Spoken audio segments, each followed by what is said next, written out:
The letter arrived on a Tuesday morning, folded with precision that felt almost cruel. I held it in my hands, my fingers hovering over my name as if touching it might erase what I feared to read. I am Doris, the daughter who had always shown up, who had sacrificed sleep and youth for the family business, and yet my chest tightened before I even unfolded the paper. Your father has decided to restructure the family business, it read. My eyes moved line by line, each word heavier than the last. Then came the sentence that made the room tilt and my stomach sink. I was no longer considered part of the ownership. I sank into the kitchen chair, the wood cold beneath my hands. This was the same table where Dad had taught me to count invoices before I could even spell my name. I could feel the hum of the fridge, the tick of the clock, everything alive except me. I read the letter again. And again. Every time it pressed harder against my chest. There was no call, no warning, no opportunity to defend myself. Just a cold, deliberate decision on paper. I didn't cry. I didn't shout. I folded it carefully and placed it next to my untouched coffee, the steam curling upward unnoticed.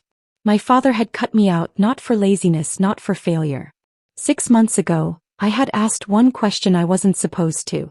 Why does my brother make double my salary? Outside, a delivery truck passed with our logo, oblivious. Life moved. I stayed still. My father thought this was the end. He was wrong. People like to believe family businesses are warm, full of laughter and shared success. That was never ours. Our business was built on long nights, aching hands, and whispered hopes that the lights would stay on. When my mother fell ill, I left college without protest. Dad needed me and the business was on the edge. I learned everything at a terrifying pace. Memorized shipping routes, balanced payroll with trembling hands, and persuaded clients who had every reason to leave. I sat across from men twice my age and promised survival with nothing but my voice and determination. I never demanded recognition. Praise had never been part of the equation. Loyalty had always been enough. Years later, when the business finally stabilized, my younger brother Eric joined. He arrived when the risk was gone, when systems were strong, when the hard work was mostly mine. Dad welcomed him with pride, loud and proud, praising everything Eric touched. He's got leadership, Dad said, patting him on the back. I stayed patient. That had always been my role. When we expanded, I suggested changes that saved money. I built relationships with suppliers, earning quiet trust. Still, my name never appeared in front. One afternoon, while checking payroll by accident, I saw the numbers. Eric earned double what I did. When I asked Dad, he rubbed his temples and sighed. Let it go. I didn't. That was the moment the gap between us became a canyon. And now the letter made everything painfully clear. I called Dad that same afternoon. The phone rang until it stopped. Straight to voicemail. I didn't leave a message. I already knew he wouldn't answer. I texted Eric. Did you know about this? Silence. The message stayed unread. That evening, I arrived at our weekly family dinner as if nothing had changed. I greeted everyone politely, smiled where expected, and took my usual seat. No one mentioned the letter. No one acknowledged the storm I carried inside. Dad spoke easily to everyone else. He asked Eric about projects, laughed at his jokes. It sounded like warmth, but it didn't reach me. Eric, confident and self-assured, told stories where he was always the hero. Dad nodded, proud and loud, while I sat quietly. I observed. I calculated. I waited. When dessert arrived, Dad cleared his throat. We're streamlining ownership, he said. Some people aren't aligned with where the company is going. No one looked at me, yet every word cut. Heads nodded, utensils clinked, the moment passed like it meant nothing. I lifted my glass slowly, tasting only water, and let the silence settle. My hand stayed steady. Silence, I realized, could be sharper than anger. That night, I understood the weight of quiet power. 2 weeks later, the phone rang in my quiet apartment. The lawyer's voice was calm, careful, and professional. I'm calling regarding your father's business, he said. He plans to sell your former share to an outside investor. Former share. The words didn't sting the way I expected. Instead, a strange calm settled in my chest. I had known deep down that this was coming. How could he sell something that belongs to me? I asked, measured and level. There was a pause. Papers shuffled. The voice seemed to hesitate. Well, the lawyer said slowly, that situation is more complicated than it appears. I thanked him and hung up. I leaned back in my chair, closed my eyes, and let the quiet fill me. For the first time since the letter arrived, I felt a strange, potent calm. Dad had believed that removing me from the business meant removing me from power. He had forgotten one crucial thing. I had always been the quiet backbone, the one who knew every line, every number, every deal. He had overlooked me at his own peril. Years earlier, when the business teetered on collapse, Dad signed papers too quickly, trusting me to handle the details. He didn't read. He didn't question. He simply believed I would protect what mattered. Those documents mattered. They protected my ownership. They guaranteed my place in ways Dad never imagined. I remembered the night we signed them. The office lights dimmed and Dad looked exhausted, rubbing his eyes. He told me he couldn't have done it without me. I believed him. He never imagined that my trust and diligence would protect me one day. I didn't rush to confront him. I didn't warn him. I didn't demand excuses. Instead, I prepared. I gathered contracts, emails, and records spanning years. I sorted, annotated, and verified every line. I worked quietly, meticulously. While my father plotted to sell what he thought he owned, I built certainty brick by brick. I built quiet, unshakable strength. I built my revenge. I didn't confront my father. I didn't warn him. I didn't reveal the tiny spark of satisfaction I felt at knowing he had underestimated me. Instead, I worked quietly just as I had done all my life. Each morning, I sat with files spread across the dining table, coffee growing cold beside me, my eyes scanning contracts, emails, old letters, anything that could matter. Every number, every signature, every clause mattered. I annotated them in my own careful hand, making connections that even Dad wouldn't suspect. Each discovery fueled me, a quiet anger that simmered without shouting, without threat. I remembered every dismissive word he'd said over the years, every time he laughed at my ideas, every glance that implied I wasn't enough. I had been invisible for too long. Now invisibility was my weapon. I could move without alerting him, build quietly while he slept in ignorance. The outside world didn't know. The company didn't know. Only I did. Each email I reread, every contract I studied, tightened the noose around the ignorance that had allowed my father to think he could remove me from the business without consequence. I was patient. I was precise. I was ready. And when the moment came, he wouldn't see me coming, not until it was far too late. The investor called, requesting a meeting to discuss the sale of my shares. I agreed without hesitation. I knew this could be the turning point, the moment where preparation became power. I didn't tell my father what I had discovered, didn't hint that the papers he assumed were worthless now made me untouchable. The day of the meeting, I dressed simply but purposefully. Every detail mattered. Calm posture, steady eyes, soft but firm tone. I wanted nothing flashy, nothing dramatic. I wanted presence, the quiet kind that unsettles without raising a voice. Dad arrived before me, confident as always. He greeted the investor with practiced charm, smiling in a way that suggested control, authority, certainty. But I could see the faint tremor in his hands when he adjusted his cuff. He had no idea the ground beneath him had shifted. I watched him. I waited. I let him speak, let the investor ask questions, and quietly let the documents speak for themselves. Every clause, every signature, every note I had prepared lay there, undeniable. The investor's eyes widened slightly, the faintest crease forming in his brow. He looked at me. And then he said something that made Dad's smile falter. "She owns the controlling share." The room went still. I didn't move. My father did. I slid the documents toward the investor, careful, precise, letting the papers settle with a soft authority on the table. Dad leaned forward instinctively, reaching for them, and I felt a pulse of satisfaction as his hands trembled ever so slightly. Every clause I had reviewed, every contract I had studied was now a hammer. Each page I placed before them was undeniable proof. I was not only part of the business, I was the one who could control its fate. Dad opened his mouth, searching for words that wouldn't come. The investor looked at him coolly, then back at me, measuring, calculating. I could feel the shift, a subtle reversal of power that made my chest tighten, not with triumph, but with satisfaction earned over years of invisible labor. "Fraud is not an option," the investor said finally. "I will not be part of something unclear." He stood. He left. The soft click of the door sounded louder than any applause I'd ever received. Dad remained frozen, staring at the empty chair where the investor had sat. I let him stew in the silence, letting him realize that control had slipped from his hands quietly, irreversibly, without a single shout. I didn't gloat. I didn't speak. I simply folded my hands and let him watch. For the first time, the patriarch of the family business was no longer the one with power. I was. Word traveled fast. Suppliers began calling me directly. Meetings that Dad had scheduled were cancelled at my request. Every line of communication, every decision, slowly gravitated toward me. It was subtle, invisible to most, but I could see the shift, feel it in the room, in the business, in Dad's faltering confidence. Eric came to me one evening, his face pale and his voice unsteady. "I didn't know," he said. His words were honest, but too late. I believed him, but that changed nothing. Every time I thought of the years Dad had dismissed me, the times he had smiled patronizingly as Eric received praise I had earned, a quiet fire lit in my chest. But I never let it burn too bright, I never showed it.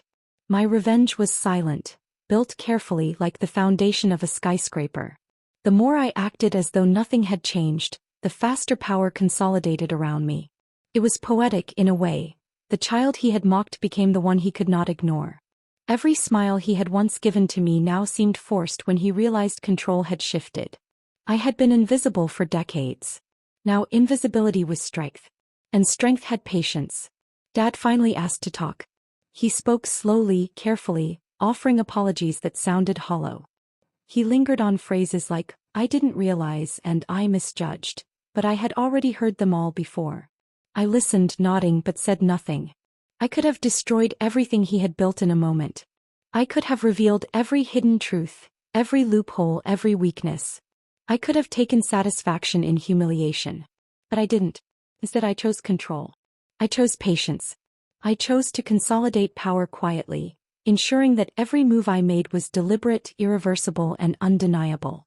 That night, I understood the full weight of my own capability. Every dismissive word, every moment of doubt, every hidden insult Dad had aimed at me over the years had become fuel. Not rage, not vengeance in the traditional sense, but a quiet, calculated precision that would leave no room for denial. When the time came, I would act. And no one, not Dad, not Eric, not the investor, would see it coming until the outcome was complete. I had waited. I had prepared. I had learned. And now it was my time. Dad stared at me across the polished table, pale and frozen, the words he never thought I'd speak lingering between us.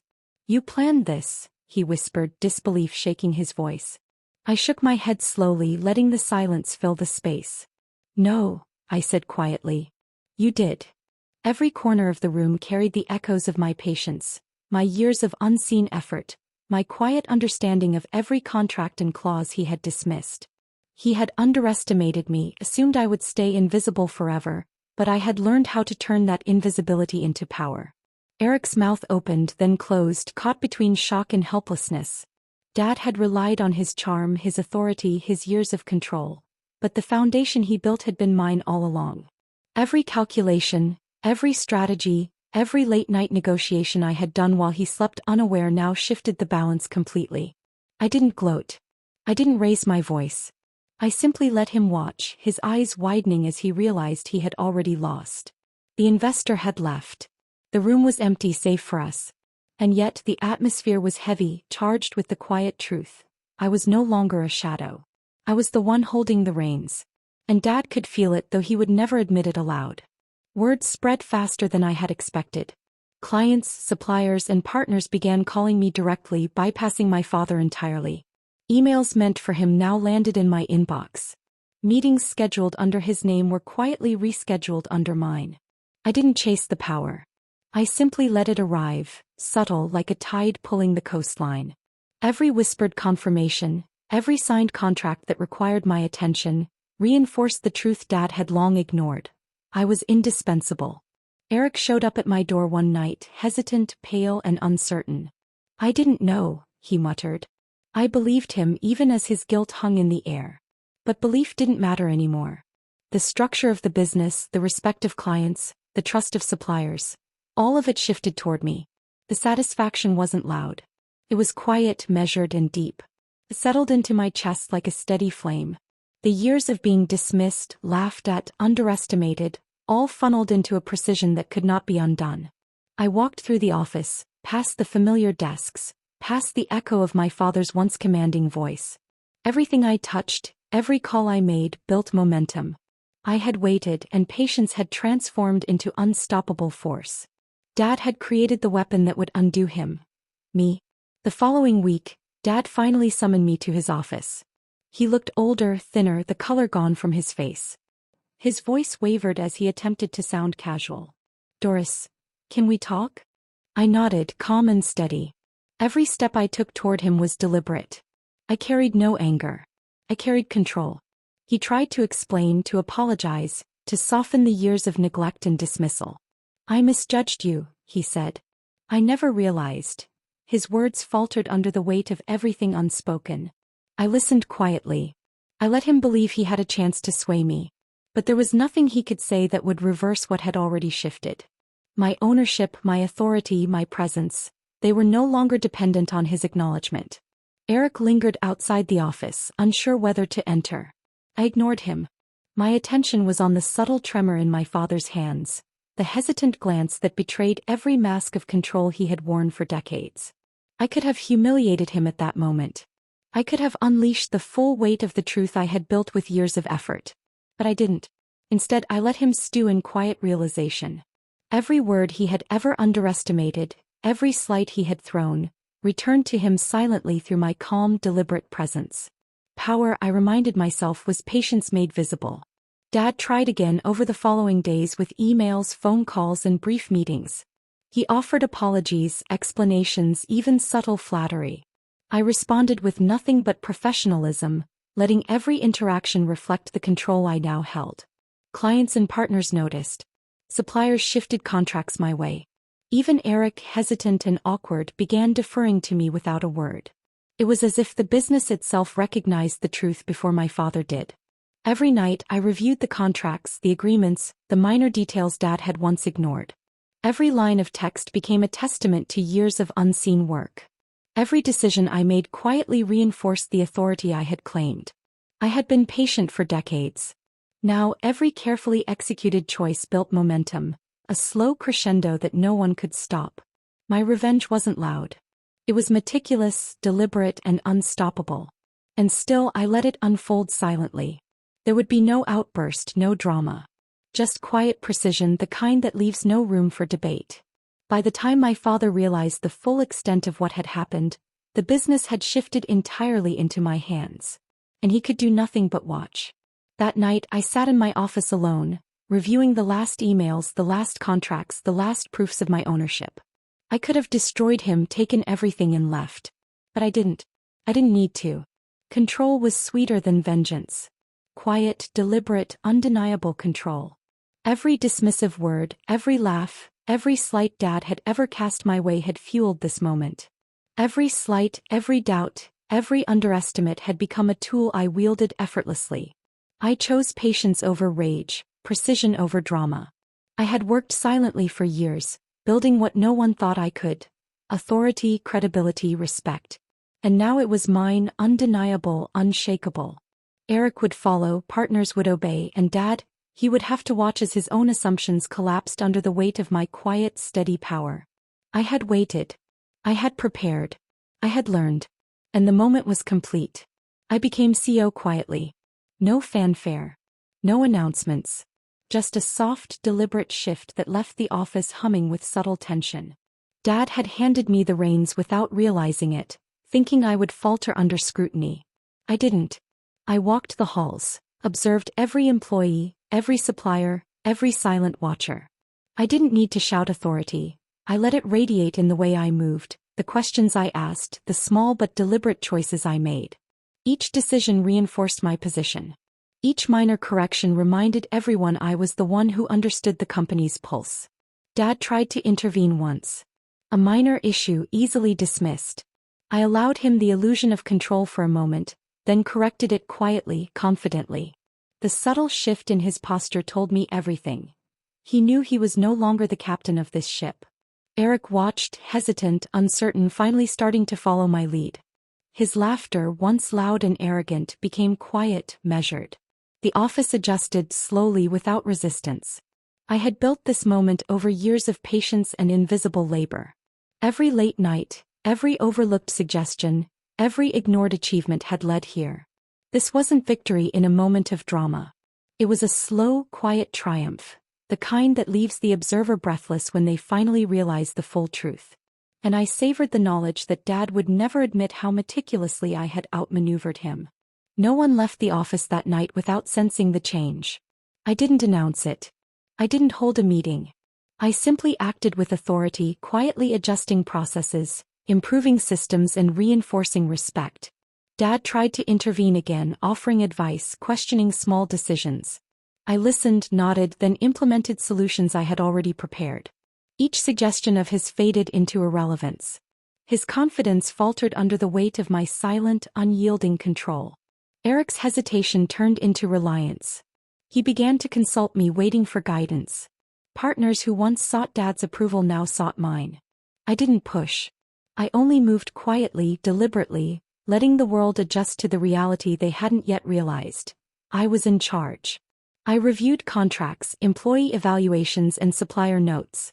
Every hidden weakness Dad had ignored became my tool. Every overlooked opportunity became my advantage. I didn't make a show of it. I simply implemented change, measured and precise, letting the results speak for themselves. The quiet power of consistency, preparation and patience became tangible. People trusted me because I had never failed them. My father had built the foundation. I had built the empire, silently, unassumingly. The realization was mine alone. Power wasn't loud. It was strategic, subtle and irreversible. Clients noticed the change immediately. Meetings flowed more smoothly, contracts closed faster, and even the most skeptical partners began to trust my judgment. Each success reinforced the quiet authority I had been building for decades. Dad tried to speak for me once in a client meeting. I watched his words fumble, his timing off. The client's eyes subtly shifted to me, seeking guidance, silently confirming what I already knew. The authority I had claimed quietly radiated from my presence. I didn't gloat. I let the results speak, letting every small victory accumulate into undeniable power. Every minor challenge became a stage for silent triumph. Every obstacle a chance to demonstrate the meticulous precision of my decisions. Eric occasionally glanced at me, his admiration mingled with guilt. He had benefited from Dad's favoritism, yet he now saw the truth. I had earned this. Each evening I reviewed every decision, every strategy, every overlooked document that had become my shield and sword. I smiled quietly at the realization. All the doubts, all the dismissals, all the silences had fueled this unstoppable rise. The empire Dad thought he controlled was mine, silently, completely, irreversibly.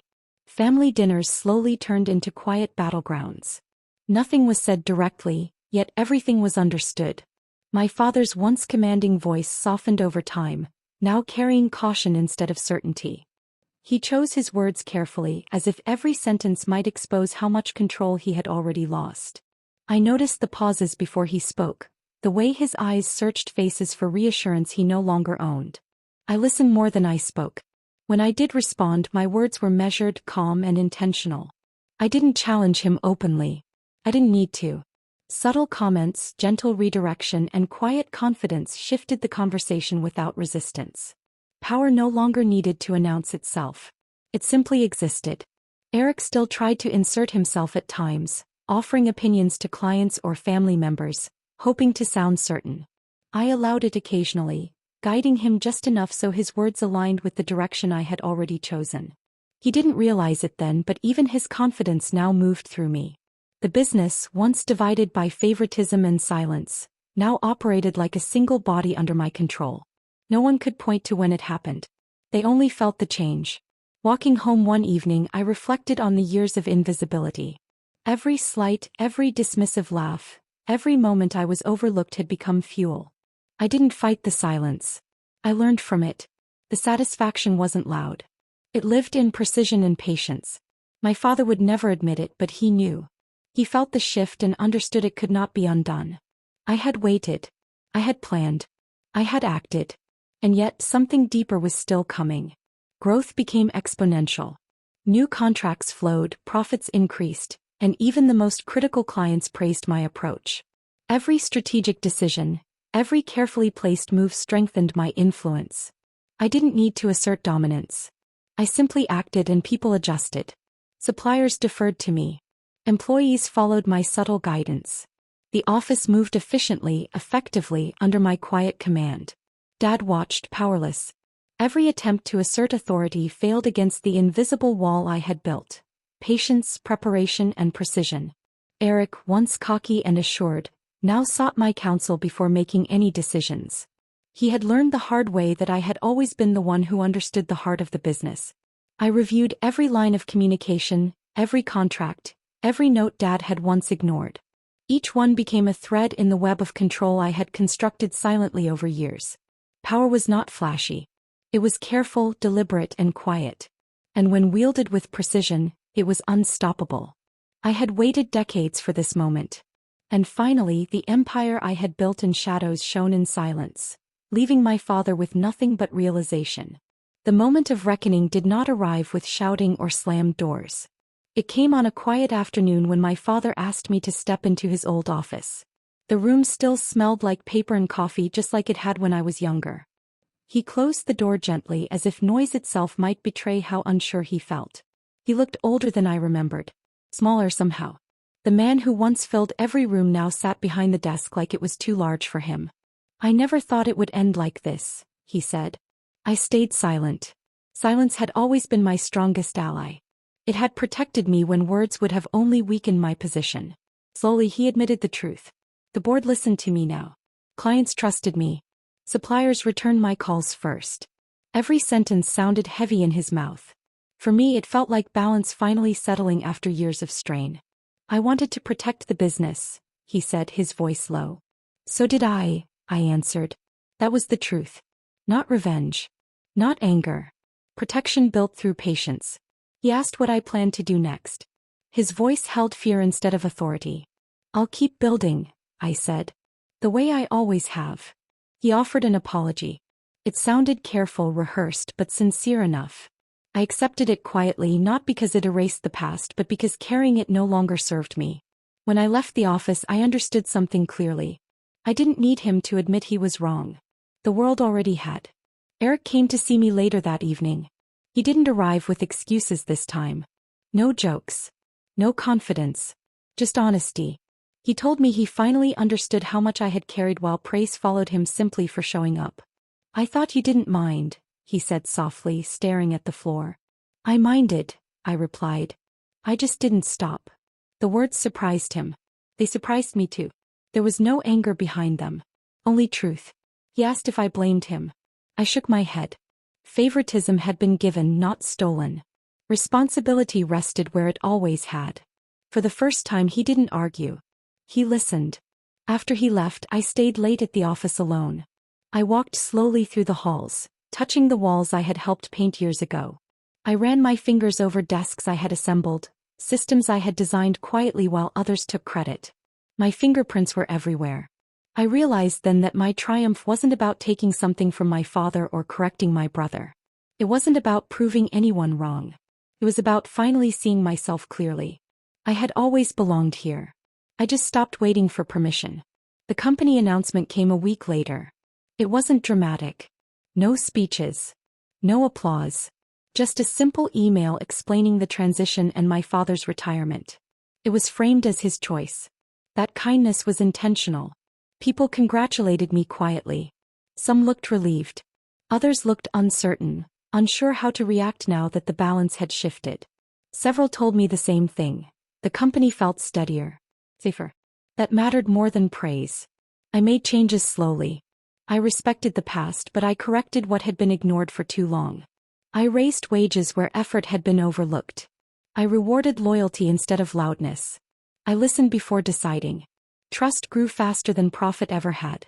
At home, I opened the drawer where I had placed the first letter, the one that cut me out. I held it for a moment, feeling its weight again. Then I placed it back carefully. Not to hide it. To remember. Pain had sharpened me. Silence had protected me. Patience had carried me where anger never could. I had turned exclusion into leverage without raising my voice once. That was my real victory. Months passed and something subtle began to change in our family gatherings. They grew quieter, but not uncomfortable.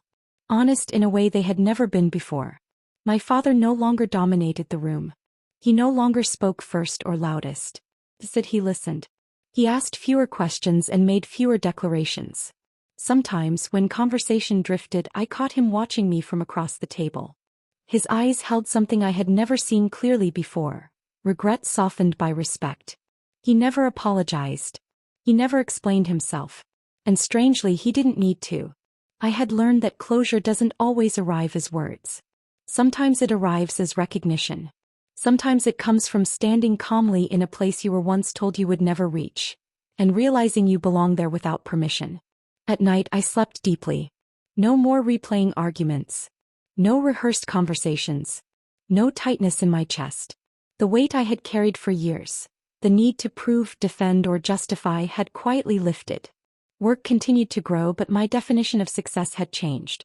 I measured it in trust earned, not authority demanded. In fairness, not fear. In quiet confidence instead of public approval.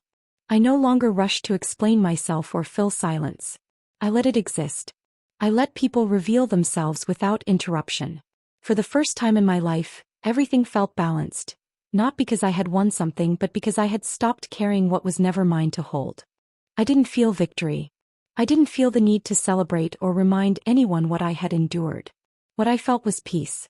The kind that comes when you no longer need validation from the people who once doubted you. I had learned that revenge doesn't have to be loud. It doesn't need raised voices or public moments. Sometimes it lives in patience, in preparation, in choosing silence while others underestimate you.